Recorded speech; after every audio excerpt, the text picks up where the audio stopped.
We have another example on the board. This time we have x-intercept and point. We're supposed to find equation of the line which is going to pass by these 2 points.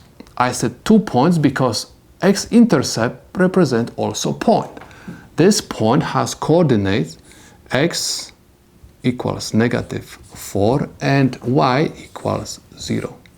So this is my x1 and this is my y1 and this is my x2, y2, for example. Next, in order to find the equation of the line, we're supposed to find slope. Slope is equal y2 minus y1 over x2 minus x1. Remember, write always formula first. Next, you're supposed to plug in the numbers.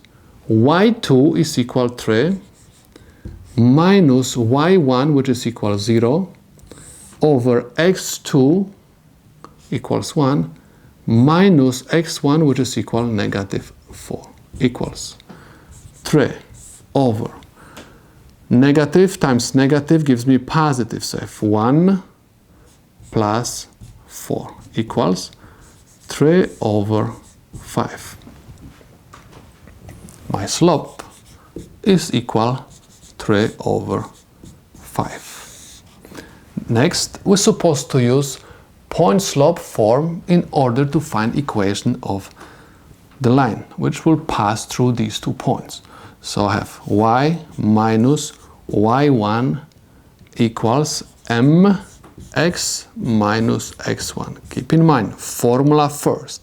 Next, we're supposed to substitute y1 and x1 by coordinates from either point. I'm going to use point 1. I have y minus y1 is equal 0 equals 3 over 5 x minus, and x1 is equal -4. -4.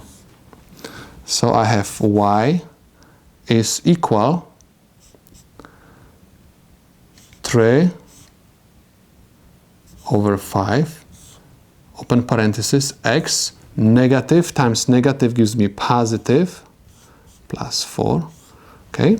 Now we're supposed to multiply 3/5 by every single term inside of the parentheses. And we're going to have y equals 3/5 times x is 3/5 x, and 3/5 times 4 is equal 12/5. You can rewrite this as y equals 3/5 x plus 2 and 2/5. And this is the solution to my problem.